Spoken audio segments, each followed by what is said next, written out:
तो चलो दूसरा विवाह क्यों किया?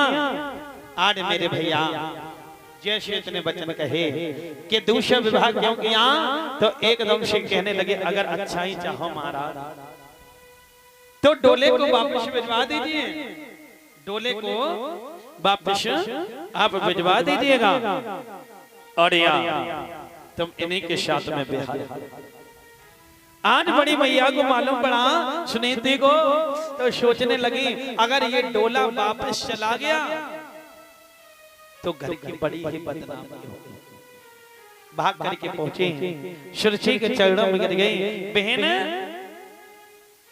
आओ उतर के आओ और तुम इस घर में रहो और तुम हमसे जो कहोगी वही हम करेंगे।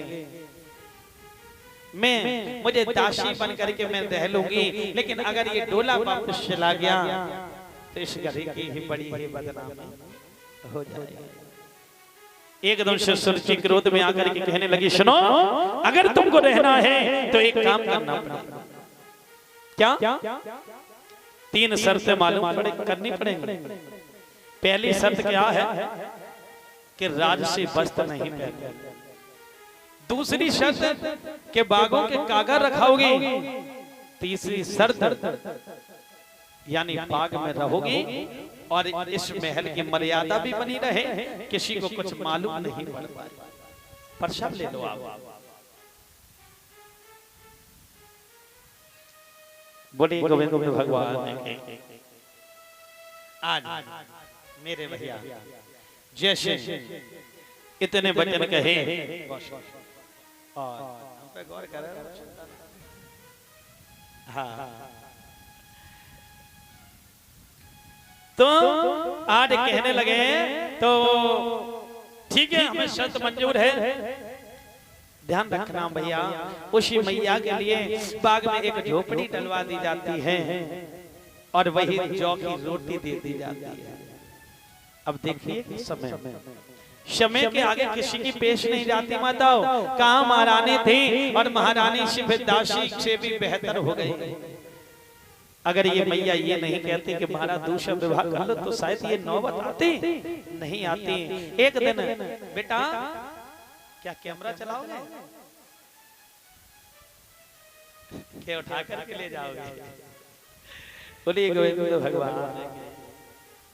अच्छा एक बात है माता, बुराई ना मानना कि जहाँ भी कथा होती है तो मेरी माताओं को बड़ी सुविधा हो जाती है। सुविधा कैसी कि सवेरे नहला धुला करे कहा कि जाओ पंडाल में शास्त्री जी खोपड़ी चाटी हो जाए, हमें सोए लेते हो दोपहर। तो मैं कहा आराम तो हो जाते दोपहर। कोई बात नहीं, बोलिए गोविंद भगवान की। हम भी बालक थे तो बहुत उधम मचाया करते थे। मेरे घर वाले बड़े हाड़े रहते, दुखी रहते और लेकिन अब घर वाले देखने के लिए तरस जाते। पहले चिल्लाते थे कि ये नहीं ये करो, ये नहीं ये, और अब घर पे मैं 6-6 महीने हो जाते हैं घर पे नहीं पहुंच पाता। तो माता पिताजी कहते हैं थोड़े से घूम जाओ 1 घंटे के लिए। बोलिए गोविंद भगवान की।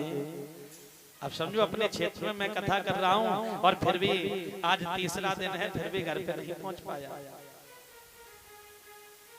क्योंकि जितना आनंद मथुरा में है उतना आनंद कहीं भी नहीं है। परिश्रम महाराज आपको समय मिले जब भी आना। हमारे गुरुदेव जी का जो आश्रम है जहाँ पर मैंने शिक्षा को अध्ययन किया, गोकुल धाम रमण रीति आश्रम, जो विनोद महाराज जी हैं, राष्ट्रीय संत प्रवक्ता हैं, बहुत बड़ी बड़ी कथाएं चलती हैं, तो मैं उन्हीं की सेवा में लगा रहता हूँ।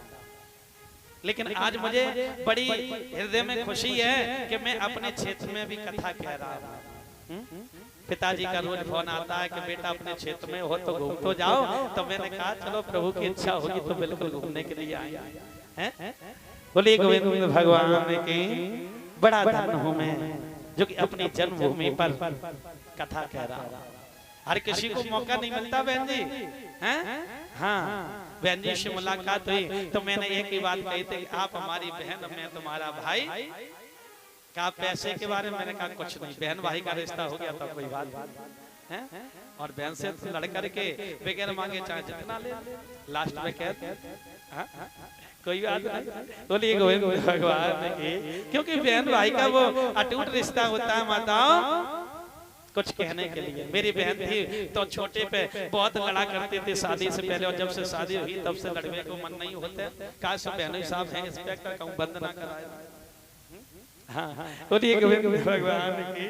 तो आए आज इधर जब इतने वचन कहे और कहने के बाद में बई मैया आज कागाओं को उड़ाने लगी। राजसी वस्त्र नहीं पहनती है, राजसी वस्त्र नहीं पहन रही है, यानी एक धोती दे दी फटी पुरानी, उसी को पहन करके रह रही है। और जब पैर करके रह रही है तो एक जौ की रोटी मिल जाती है, उसी को खा लेती है।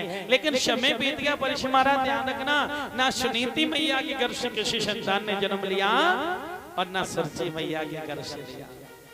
क्योंकि वही बात है ना कि परमात्मा अगर दे दे तो पहले को दे दे, 10 कर लेना, फिर भी नहीं होगी।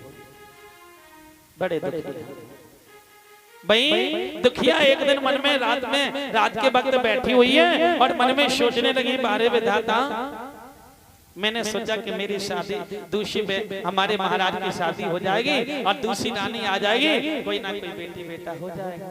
लेकिन प्रभु आपने तो उनको भी नहीं दिया। आधी रात का समय है, गरबा छोड़ करके जंगल में जाने लगी मरने के लिए। तो रात के समय देव ऋषि नारद ने देखा, सामने पहुंच गए। बेटे तू कौन है, कहां जा रही है? कहा बाबा जी ऐसे मैं उस राजधानी की रानी हूं, मेरे कोई संतान ने जन्म नहीं लिया, तो सोचा कि चलो चल करके हम अपने प्राण दे देंगे। कहा बेटे प्राण देने से के शांति मिल जाएगी, तुझे भटकना और पड़ेगा प्रेत योनि में। क्योंकि ये भी बात सत्य है माताओं कि अगर समय से पहले कोई व्यक्ति खत्म हो जाए तो प्रेत योनि में भटकता रहता।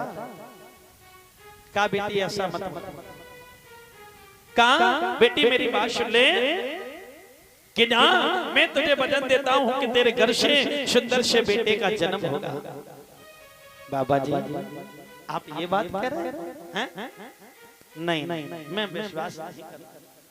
अरे आपके जैसे न जाने कितने संत आए, जाने कितनों ने कहा, लेकिन मेरे घर से किसी संतान ने जन्म नहीं लिया। कहने लगे बेटी तू मुझे साधारण समझ रही है? सुनो कि ओरे बचने चाहे जिनके लली लला है कह दो बैठ जाओ कि और बचने चाहे और पड़े जाए फीका, और बचने चाहे पड़े जाए फीका।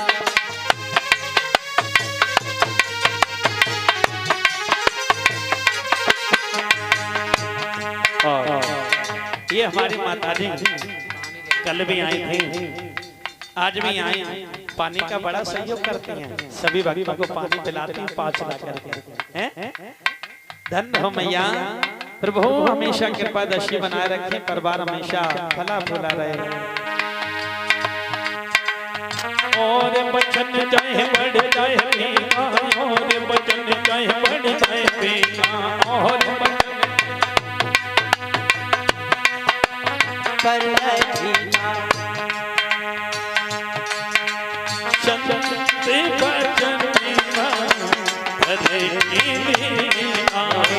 संत बचन पर लीला, संत बचन पर लीला। और बचन